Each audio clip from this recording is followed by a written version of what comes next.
9-month FY25 earnings conference call. As a reminder, all participant lines will be in the listen-only mode, and there will be an opportunity for you to ask questions after the presentation concludes.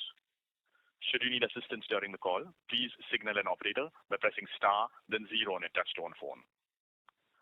And now I hand the conference over to Mr. Viral Sanklecha from Orient Capital. Thank you, and over to you, sir. Thank you, Rayo. Good afternoon, ladies and gentlemen. I welcome you for the Q3 and 9-month FY25 earnings conference call of Indostar Capital Finance Limited. To discuss this quarter's business performance, we have from the management Mr. Randir Singh, Executive Vice Chairman, Mr. Karthikeyan Srinivasan, Chief Executive Officer, Mr. Vinod Kumar Panikar, Chief Financial Officer, Mr. Srijit Menon, CEO, Niwas Housing Finance Private Limited, and Mr. Pushkar Joshi, CFO, Niwas Housing Private Limited. Before we proceed with this call, I would like to mention that some of the statements made in today's call may be forward-looking in nature and may involve risk and uncertainties. For more details, kindly refer to the investor presentation and other findings that can be found on the company's website. Without further ado, I would like to hand over the call to the management for their opening comments, and then we will open the floor for Q&A. Thank you, and over to you, sir. Thanks, Viral. Good afternoon, ladies and gentlemen. I welcome all of you to our Q3 FY25 earnings call to discuss the financial performance of Indostar Capital Finance Limited. I'm Randir Singh, Executive Vice Chairman of Indostar Capital Finance. I hope you all had the opportunity to review our financial results and investor presentation, which are accessible on our website and also via the stock exchanges. Joining me today are Mr. Karthikeyan Srinivasan, our Chief Executive Officer, Mr. Vinod Panikar, our Chief Financial Officer, Mr. Srijit Menon, the Chief Executive Officer of our wholly owned subsidiary, Niwas Housing Finance Private Limited, formerly known as Indostar Home Finance Private Limited, and Mr. Pushkar Joshi, Chief Financial Officer of Niwas Housing Finance Private Limited. At the outset, let me share with you how we structured this call. I'll briefly cover some key strategic highlights that the management team delivered over Q3 FY25. Karthik will then be giving all of you an overview of the macroeconomic drivers and key industry trends, setting the broader context for the financial performance of the CV business. Subsequently, Vinod will give you Q3 FY25 earnings update. This will be followed by Srijit sharing the Q3 FY25 earnings update for Niwas Housing Finance Private Limited. We will then open the call for questions. Here is a quick review of some of the key developments and highlights at Indostar through the quarter. During the quarter, the management team delivered a consolidated PAT growth of 64% vis-a-vis Q3 FY24, and AUM growth of 32% to INR 10,625 crores, and disbursements of INR 1,572 crores, which is up 17% year-on-year. At the standalone ICF level, over the last 1 year, we've been able to reduce the cost of borrowings by 110 basis points. We are also carrying significant liquidity of INR 1,009 crores and additional undrawn amounts of INR 575 crores. The third update would be on the allotment of warrants to BCP Multiple Holdings Pte Limited. During the quarter, the board approved the allotment of warrants of the company on a preferential basis by way of a private placement to Brookfield Capital Partners, a promoter of the company. The total consideration received by ICF is rupees 205 crores, which is 80% of the total subscription amount of 257 crores. Company monetized SR for 135 crores of CL pool, while also giving up liability to fund additional about 60 crores on the ARC transaction. With effect from November 22nd, 2024, the name of Indostar Home Finance Private Limited, a wholly owned subsidiary of Indostar Capital Finance, has been changed to Niwas Housing Finance Private Limited. I will now hand over the call to Karthik to take you through macroeconomic developments and emerging trends in the industry. Thank you, Ravi, and good afternoon, everyone. I warmly welcome you all to today's call and sincerely appreciate your continued support on our journey. To begin with, I would like to touch upon the macroeconomic conditions this quarter. The RBI's MPC recently revised its growth forecast for the current fiscal year downward to 6.6% from 12.2%, while raising its inflation projection to 4.8% from 4.5%, citing concerns over food inflation. The MPC maintained a neutral stance, signaling scope for potential rate cuts if the inflationary pressures ease further in the coming months. India's retail inflation eased to a 4-month low of 5.22% in December, down from 5.48% in November, primarily due to slowdown in food prices. Although price increases have moderated slightly, inflation is unlikely to return to the central bank's medium-term target of 4% before the second half of 2026. RBI in its MPC meeting decided to keep the policy repo rate unchanged at 6.5% for the 11th consecutive time. The RBI governor emphasized that despite the recent economic slowdown, the structural drivers of growth remain resilient. Real GDP growth is expected to recover in the third and fourth quarters of 24-25, driven primarily by domestic factors such as public consumption and investments. Moreover, stress tests conducted on the NBFC sector indicate a strong level of resilience, with capital levels well above the regulatory requirements, even under the adverse scenarios. However, we cannot overlook the global medium-term risks, including the geopolitical tension, market volatility, climate disruptions, and rising debt levels. At the same time, it is important to address the outlook for the NBFC sector. The report suggests that growth in the sector may slow down in FY25 due to several factors. Loan disbursements are expected to decrease, particularly in the unsecured loan segment, as tighter regulatory checks come into play. Additionally, slower growth in the vehicle sales and lower average selling price are expected to reduce the auto loan disbursements, especially for new vehicles. While the sector remains fundamentally strong, these trends highlight the need for innovation, adaptability, and careful navigation of both the domestic and global challenges to ensure long-term stability and growth. Moving forward, the commercial vehicle industry and the key trends shaping its outlook, the CV has been a vital contributor to the economic activity and has shown growth over the past 2 years, driven by the post-COVID-19 recovery, infrastructure development, and the revival of the mining activities. The pent-up demand is likely to kick in anytime soon, was the expectation, but the pent-up demand has been quite slow. However, recent months revealed a decline in domestic CV sales, which fell by 5.2% year-on-year and 12.1% month-on-month. This is attributed to subdued market sentiment, delay in the releases of government funding, and slower financing approvals. Tractors, on the other hand, show some resilience with a 2.5% year-on-year growth, driven by robust rural demand and improved agricultural liquidity. According to the recent CRISIL rating report, vehicle finance AUM in India are projected to reach 9.4 lakh crore by FY26, growing at a compounded annual growth rate of 15 to 16% over the fiscal and next. This growth is driven by rising demand for used vehicles and a growing preference for premium models, supported by steady sales across the commercial vehicle, car, and UVs.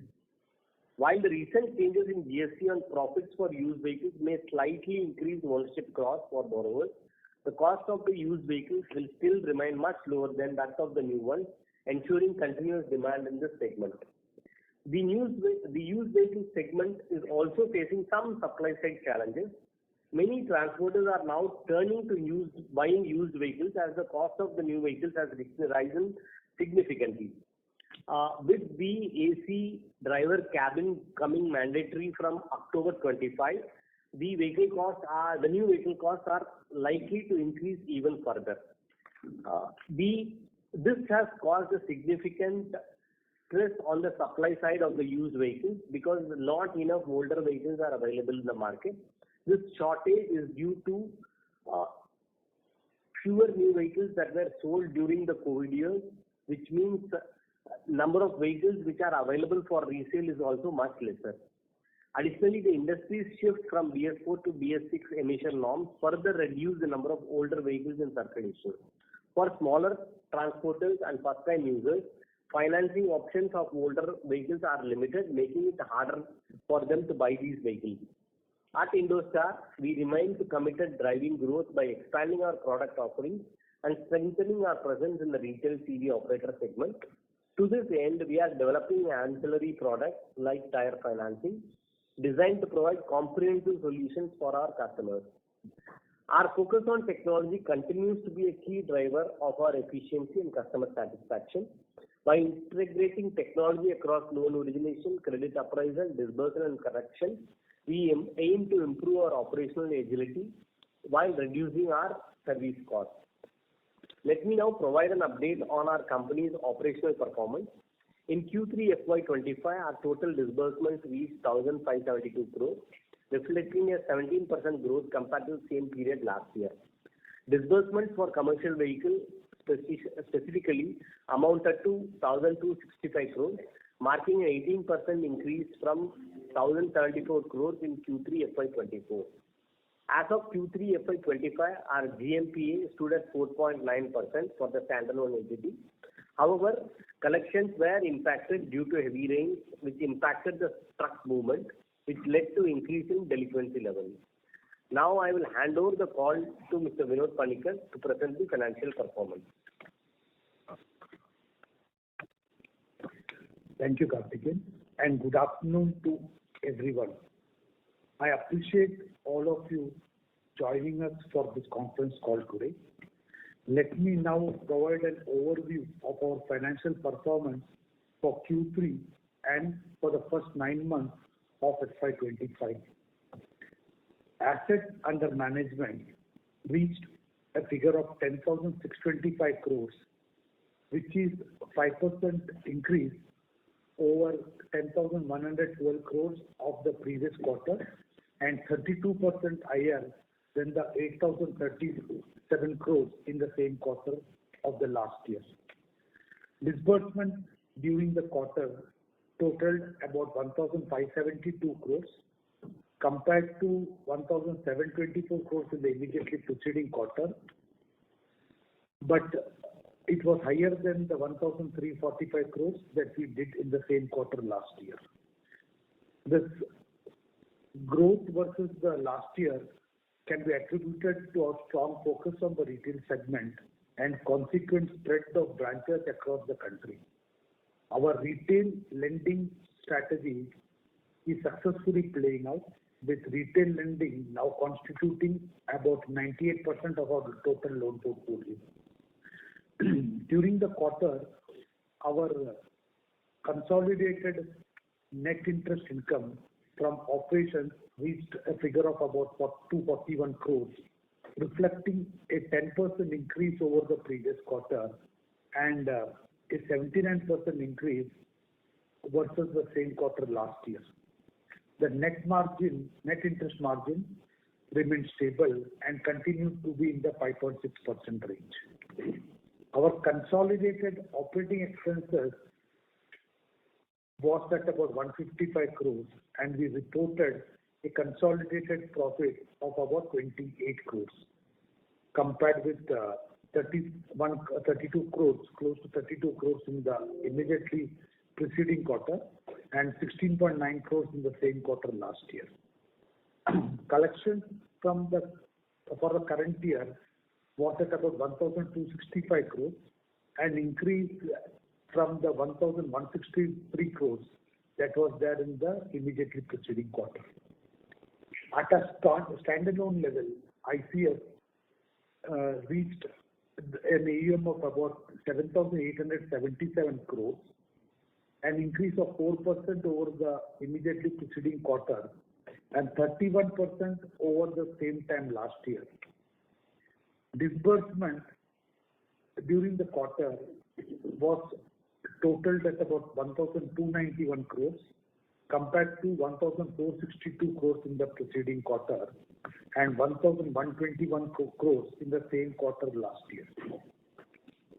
We are pleased to highlight that our average disbursement yields have been maintained at 18.5% with a strong thrust of disbursements in Tier 3, Tier 4 towns and catering to secured lower ticket products, which we call as Focus 4, which covers cars, pickups, light trucks, and small commercial vehicles.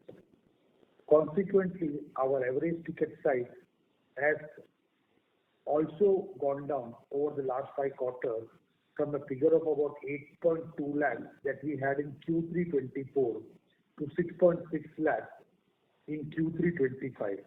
Incidentally, in the month of December, it had actually come down to 6.1 lakhs for the month of December. Our net total income reached a figure of 181 crores, an increase of 9% over the 166 crores that we did in the preceding quarter, and a huge 87% increase in the versus the same quarter last year. Operating expenses were approximately at 121 crores compared to 128.7 crores in the preceding quarter and 91 crores in the same quarter last year.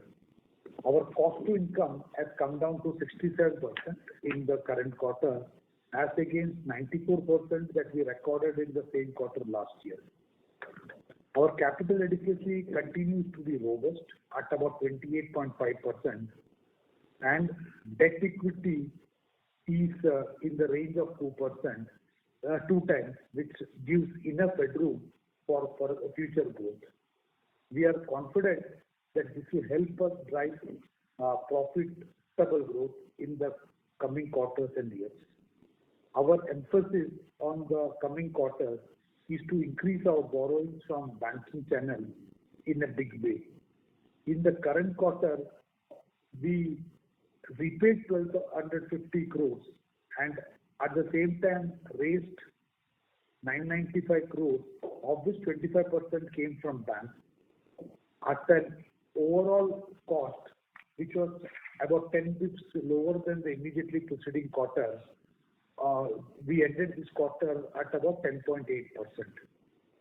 The first 9 months of the current year, we have been able to raise 4,000 crores plus at substantially lower rates as the confidence of the banks and other lenders have improved substantially. There were sanctions of about 575 crores which we would be taking in the months of January and February. All in all, it is to say that funds have started coming to us and our costs have gone down significantly. We are hopeful of continuing down this path with an aim of getting our incremental cost of funding lower on a quarter-on-quarter basis.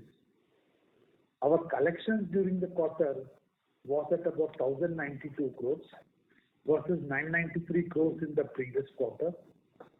During the quarter, the EMI to EMI collection was at 90%, the same as it was in the previous quarter, and EMI plus overdue was at about 95% versus the 92% in the immediately preceding quarter, which is an indicator that things are improving, though only in the latter half of the last quarter, and we are hopeful that this trend continues in future as well. Collection performance had been impacted in the last 2-3 quarters, first on account of heat waves, followed by extended heavy monsoon across the country, sluggish economy, and while there was an improvement in the second half of the current quarter, the flow into the harder buckets in the previous quarters were tough to be corrected in a short period. This led to we continuing to report the GNPA number at about 4.92%, and the stage 3 saw a bit of an increase at about 2.72%. Our credit cost for Q3 FY25 stood at 2.6%.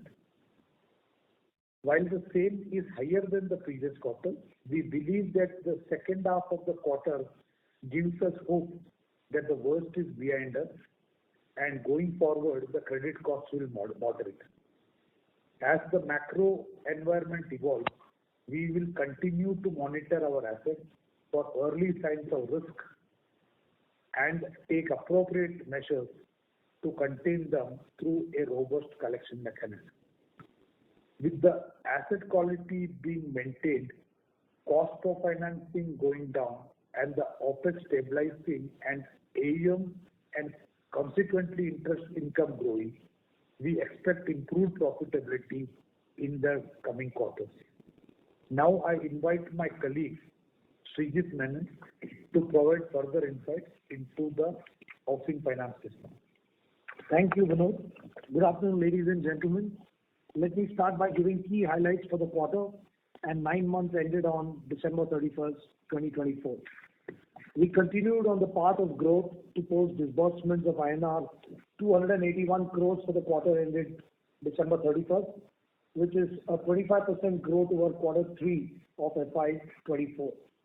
With this, the disbursement for the 9-month period stood at INR 753 crores, with growth of 19% over the same period last year. I'm happy to report strong business performance across the parameters, marking a strong momentum. During the quarter 3, our assets under management reached INR 2,747 crores, representing a robust growth of 34% on a YTD basis. Our loan book stood at INR 2,204 crores. Our customer base now stands at more than 34,700, depicting a granular nature of our assets with an average ticket size of INR 9 lakhs. We continue to focus on our key geographies, with Tamil Nadu, AP, Telangana and Maharashtra accounting for more than 85% of our portfolio. As a business strategy, we've decided to go further deep in our core geographies and hence have expanded our presence to 135 branches as on December 31st. We continue to expand radially in the chosen geographies by way of digital locations. We witnessed a marginal increase in our 90+ days past due and GNPA levels. Our 90+ days past due portfolio stands at 1.10% as on 31st December, which has increased by 10 basis points as compared with 1% in the previous quarter. Our gross stage 3 assets, that is non-performing assets, stood at 1.64% as of December 31st, under the once NPA, always NPA norms. Continued progress in digital capabilities remained a way of life for us, and as a part of that journey, we've now developed profile-based PD templates, which helps to standardize the PD format for a particular profile.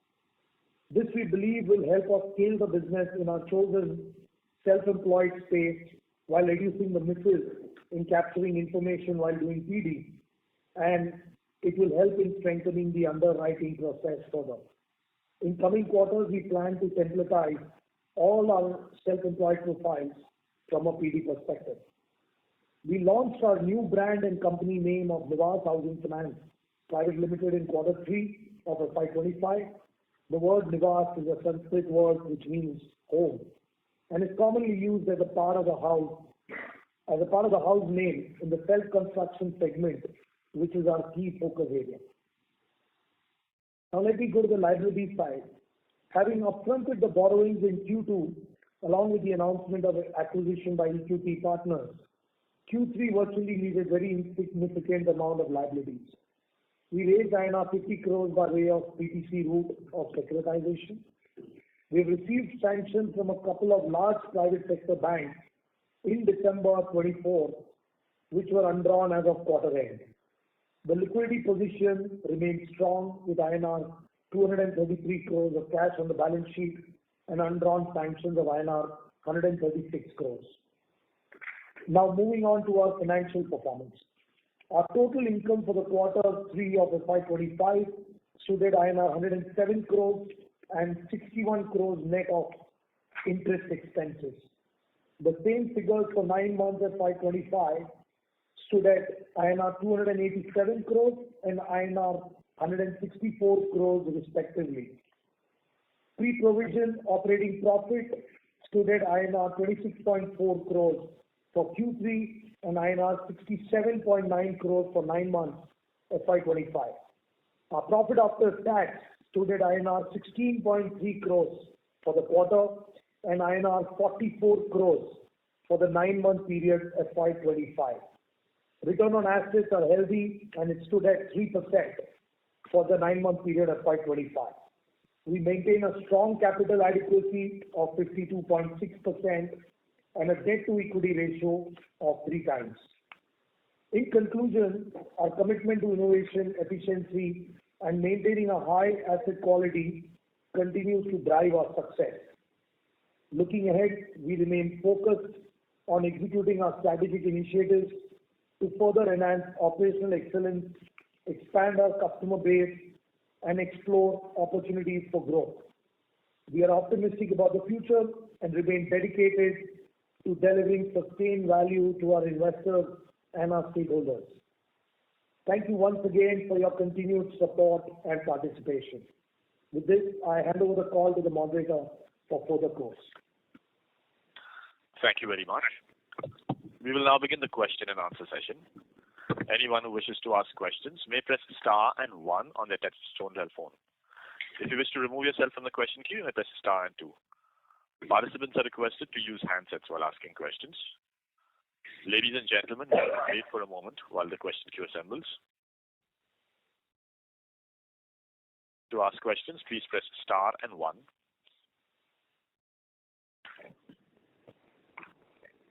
The first question is from Vibha from Fair Connect. Please go ahead. Yeah, my question is for Indostar CFO.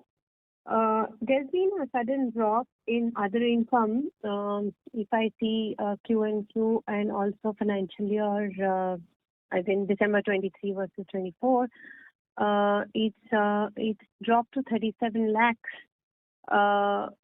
As against 8.76 crores previous quarter. Can you please explain the reason and also the future outlook? And also the impairment, you said the worst is behind us, this 47.94 crores that is this quarter is exceptionally high. Is there any one-off item that you sold? Bad assets that you had to take, or it is the usual credit provision?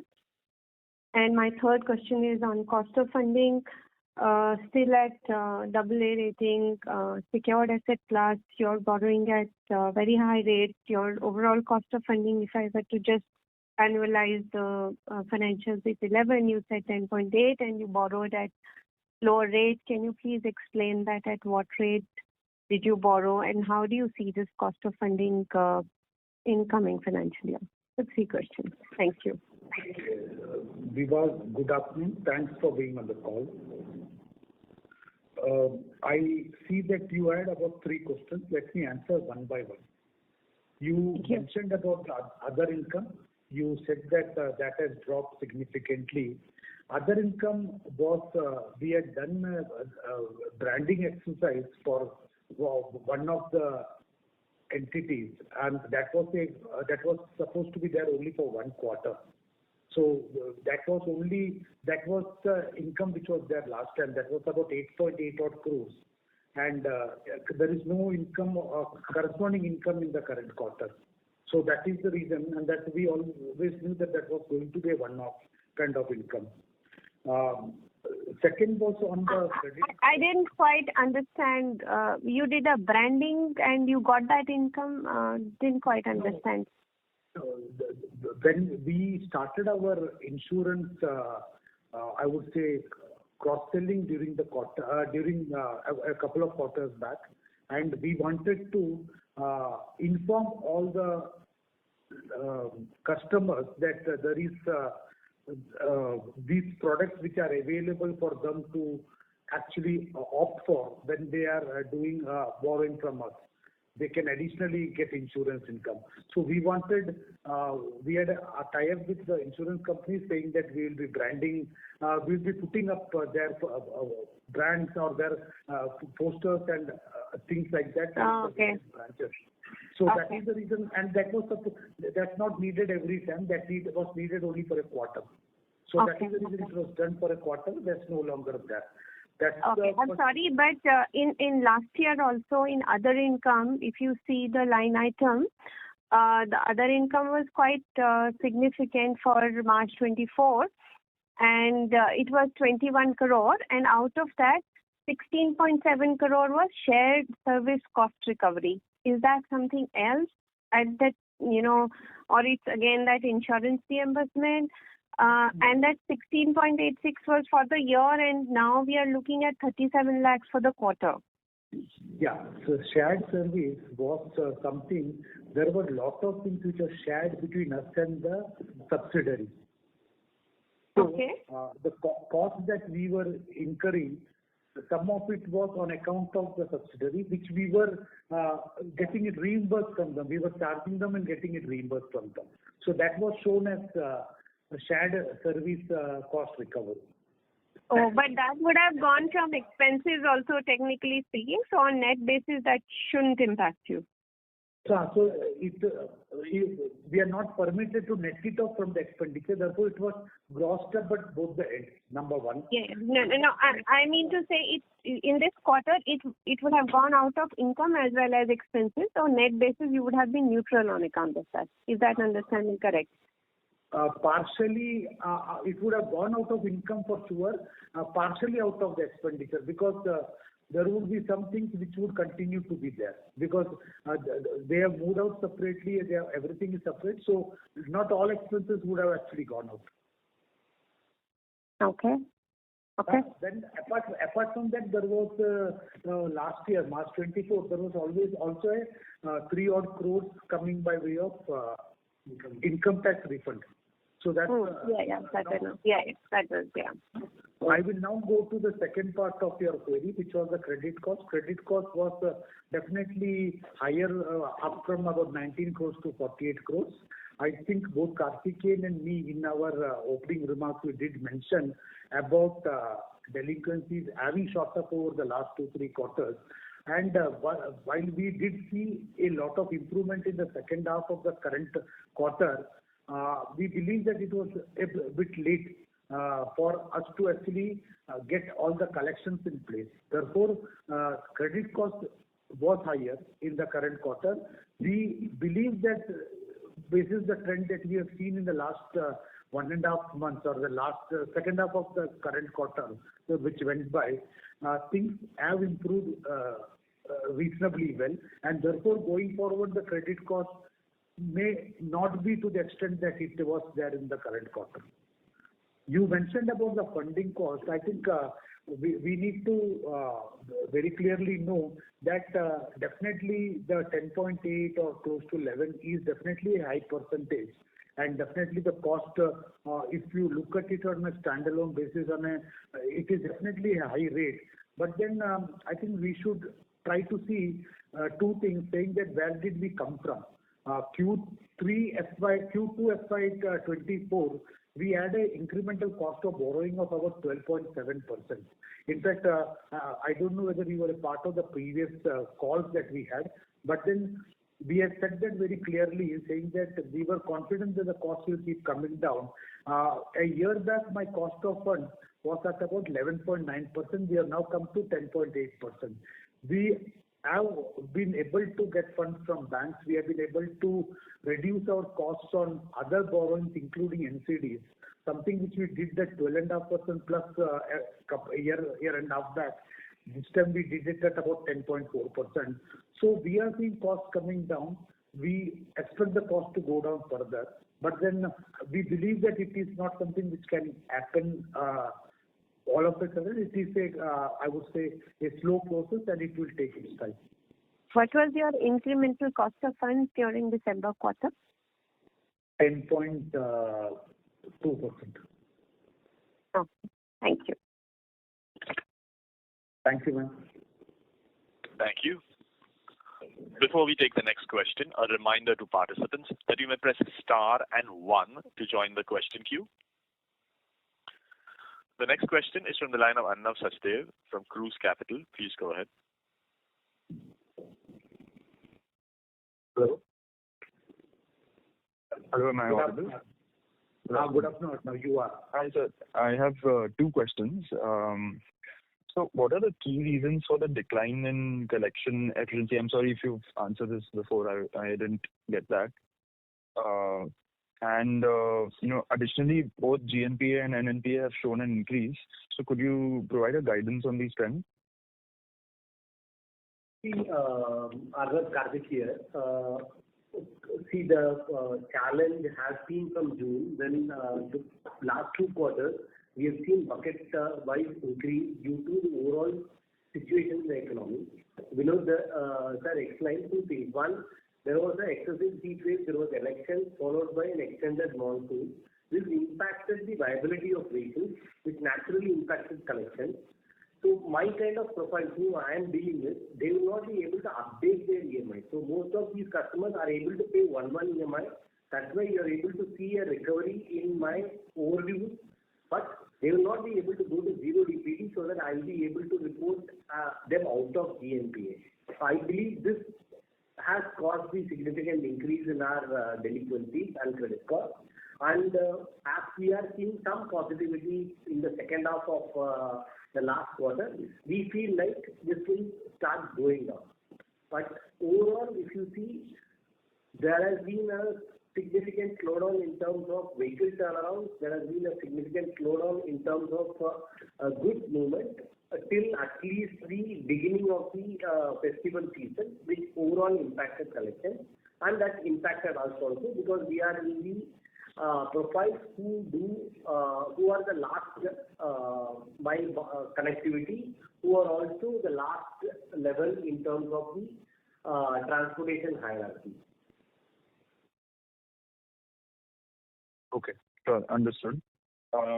My next question would be, what are the future growth plans for the used cars and tractors, and what other strategies do we have in place for financing these businesses over the next 2 to 3 years? Tractor is one product in the used segment which we are liking. As we explained earlier, we are operating now in 7 states. We'll continue to hold those 7 states. We believe because the rural economy is doing much better, the used tractor industry should be doing well. We have a target basis which we are driving those numbers. Used car is an ultra-competitive market. You are aware there are many banks, public sector, both public as well as private sector who are deep in this space. Our ability to fund these used cars is coming from the Tier 3, Tier 4 market. We will continue to explore opportunities in these deeper markets so that we are able to get our rates and also able to scale disbursement. These two are two of the products which are in our focus core segment, which we will continue to focus and keep growing. All right. Thank you. Thank you, sir. Thanks, sir. Thank you. Participants who wish to ask questions may press star and 1. Next question is from Danesh Mistry from Investor First Advisors. Please go ahead. Hi, sir. Hi. Good afternoon, and thank you for taking the time out to answer our questions. So just trying to understand here a little bit on the sources of funds and on your liability mix. So if you see this quarter, for example, you said that 25% of incremental borrowing has come from banks. But in your own presentation, you've talked about a higher, share of banks in the previous quarters.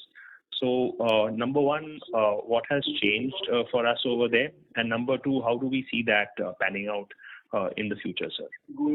That's question number 1. Yeah, Danish, good afternoon. We do hear. Yes, sir. Definitely, this quarter about what there is some sound in the background. Can you go? Yes, sir. Yeah. Yes, sir. Please go ahead, sir. Yeah. So, Hello. I think you need to go on mute. There's some disturbance there in some background. If you don't mind, because No, sir. I'm in my cabin, sir. There is no sound here, sir. okay, let me Understood. Okay, so 35% did come from banks and the rest came from other sources. But I also made a mention that 575 crores of sanctions, most of it which is from banks, we did not take in the current quarter, which we would be availing. So definitely, when we try and borrow, we try and ensure that we have a mix of everything and what comes to us cheaper. So definitely, whatever comes and as and when we want, that's the time when we borrow. We with these kind of borrowing itself, we actually ended up with close to 900 odd crores of bank balance at the end of the quarter.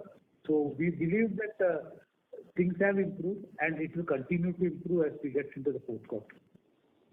Got it, sir. Got it. And sir, if you can give some color now, you've announced the housing finance sale. So when do you see receipt of the proceeds, sir? How is that progressing? Hi, this is Randeep. I think we covered it in our last meeting as well. So as we guided earlier that we expect this approval to come either late this quarter or sometime early, Q1 in next financial year. So that is really, our assessment of that approval. Okay, got it. And just to understand, these proceeds will be used in our UCV business, right? We are not looking at any other use of proceeds. Absolutely, we'll only be using it for our, in our business, and which is really, CV and MSME lab that we're building, and really for nothing else. So, got it. Okay, thank you very much, and wishing the housing finance team and Srijit the very best of luck going forward. Thank you so much. Thank you so much. Thank you. The next question is from Yajash Mehta from Ionic Asset Management. Please go ahead. Hi, sir. First of all, thanks for the opportunity. Just wanted to check, and at the cost of sounding very repetitive, I think quarter-on-quarter the credit costs, have massively gone up from say around 19.2 to 47.9. Now, though on a YY basis, the trends are very encouraging, but quarter-on-quarter things don't look very good. So just want to understand, we are nearly 1 month into this quarter as well. What are the kind of trends that we are looking at as far as this ongoing quarter is concerned? And secondly, what do we see, say, for the next 2 to 3 quarters going ahead? It's a very tough question to answer because as things stand today, we are seeing an improvement in the overall portfolio situation. So I want you to notice that our overdue plus EMI collection has gone up.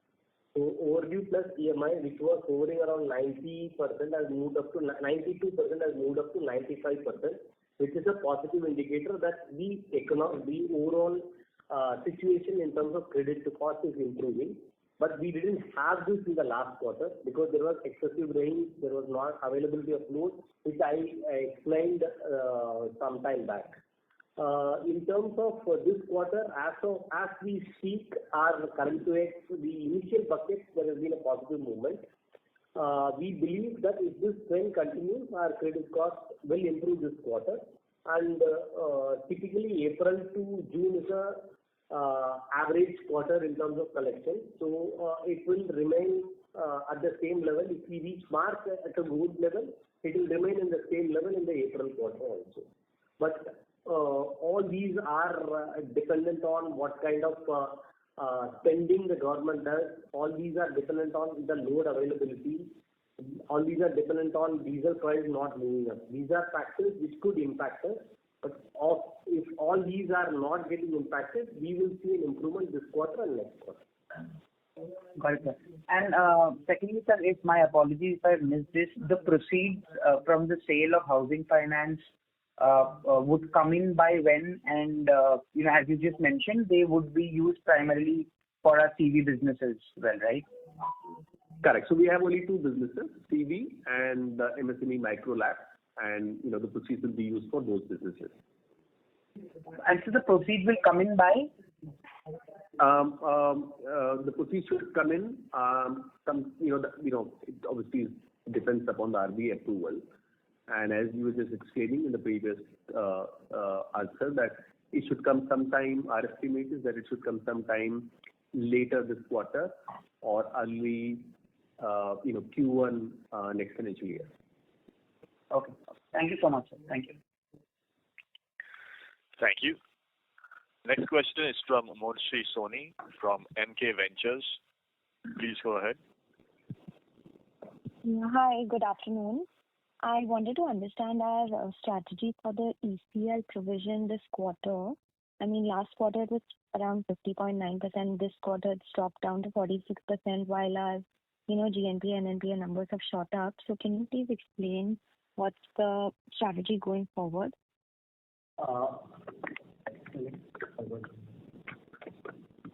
Hi, I'll take this question. See, we did an ARC transaction this quarter, which was predominantly a pre-22 pool. If you remember, all our management overlay was towards those old stress pools which we had. This quarter we did it because we got the valuation which we liked. So we did that ARC transaction. Since it has gone out of my books, the appropriate provision has been reduced from the management overlay. We believe that we will be able to reduce our net NPA numbers by March because, as I explained in the previous answer, the second half of the last quarter has been better in terms of collection. We believe generally Jan, Feb, March, the momentum will continue and we'll be able to reduce our net NPA numbers. Got it. And can you please, for the ARC transaction, was it in the form of SRs and cash? And how much SR do we have on the book currently? The current transaction, we have an 85 crore SR, of which we have already created a provision of around 37 crores. So the balance 48 crores is the net addition to our SR. Overall, as of today, as we discussed, we have a gross of 1,333 crore SR with a provision of 355 crores, which is a 27% provision on the overall balance sheet. Got it. And our AUM guidance for FY26 for MSME and MSME LAP and CV businesses? 26. We have said that in our previous communications that we are looking at a disbursement of about 7,000 crores. We are in the process of finalizing our business plans. Maybe when we assemble again for the Q4 call, that time we will give you our guidance on what the AUM would be by the end of the quarter, end of the next financial year. Okay, sure. Those are my questions. Thank you. Thank you. Thank you. Next question is from Anurag Mantri from Oxbow Capital. Please go ahead. Yeah, hi. Thanks, sir. So, two questions. So, one is this SR sale that you had in this quarter. Did that have any impact on the credit cost of the quarter? Whatever we are carrying as provision, we have also carried on the SR. So that's in the part of the credit cost. No, I will. You are asking specifically about the sale of SRs, right? No, as in this quarter, you, I think, sold a pool of... The sale to an ARC. The sale to the ARC, sorry. My bad. I think in the previous question, I think Karthik answered that when we sold the book to the ARC, the valuation that we got, 85 crores out of that came in the form of SR, against which we made a provision of about 37 crores. So the balance 48 crores is been carried on the books. And the provisioning is the same that we carried. Had the pool been on our books, we would have done the same provisioning. No, sorry. So just to confirm, so when the pool of these assets were on your books, they were carrying the same provisions as when they were sold, or did you have to make extra provisions before selling to the ARC? Same provision. That is what is expected of us. Maintaining the same provision. Got it. So all the incremental credit cost of the quarter is for the existing book, right? Not for the pool that you sold. Not because of the sale to ARC. And second, just on the credit cost for the quarter, generally, what kind of normal credit cost run rate do you expect in the portfolio? Because typically, I think that 1.2% that you saw in the first two quarters, that's probably lower than maybe what we've seen for some other used finance companies as well. Generally, what kind of run rate do you expect in this portfolio basis? Yeah. We have been answering this quite often. The profiles which we are dealing with, we expect the credit cost to be around 2.5% in a regular scenario. All of us need to decide if we are in a regular scenario or an abnormal scenario as of today. So anything below 2.5% is not something we will be able to easily achieve, because we are dealing with customers who are giving me a 18%, 19% rate. So we expect a credit cost of around 2.5% normalized over a period of 4 years. So there will be years where there will be shocks where there can be higher. There will be years where it can be lower. It will be a mix of both. Got it. So just to follow up on that, so why was the first half in the standalone credit cost much lower, like 1 and 1.2%, given the byproduct that you mentioned that in those two quarters you saw much lower collection efficiencies because of election, heat wave, etc. See, when a customer starts slipping, it takes him time to reach 90 plus. He doesn't overnight reach 90 plus, because most of the vehicles whom I fund are running the vehicles for their livelihood. So if a customer starts getting impacted, it need not grow. I don't get a straight flow. It may be, he may take 4 months, 5 months to reach 90 plus. So those, whatever got impacted from March, April, they have started moving into 90 plus, say probably from August, September. That has got impacting my credit cost in the third quarter. That's how the industry behaves. I don't slip month on month because I get some earning. When I get some earning, I automatically tend to pay my EMI so that my vehicle gets protected. That's how overall the customers tend to operate, and that's how my customers also operate. Plus, I don't differentiate between my stage 3 and gross 90 plus numbers. So if there was a differential, my team will go hold the vehicles at the 60 to 90 DPD so that my gross GS3 is not materially impacted. That's what is available in the market today, but Indostar is an exception. We have GS3 equal to 90 plus. Whatever is there, we report. If a customer slips into 90 plus, he remains in like stage 3 till he becomes 0 DPD. So these two differentiations create a factor in terms of my credit cost. Got it. And just to reiterate, if you were to take a shot at looking at FY26 credit cost, normal range would be 2 to 2.5%. Is that a fair way to think about it? Like 2 to 2.5 will be the fair assessment. If it is a normal year, we will be in the range of 2 to 2.5. Understood. Great. Thank you so much for answering the questions. Thank you. Thank you very much. Due to time constraints, we'll have to take that as the last question. We'd like to thank all the participants for attending the call today. On behalf of the management and on behalf of Indostar Capital Finance, that concludes the conference. Thank you for joining us, ladies and gentlemen. You may now disconnect your lines.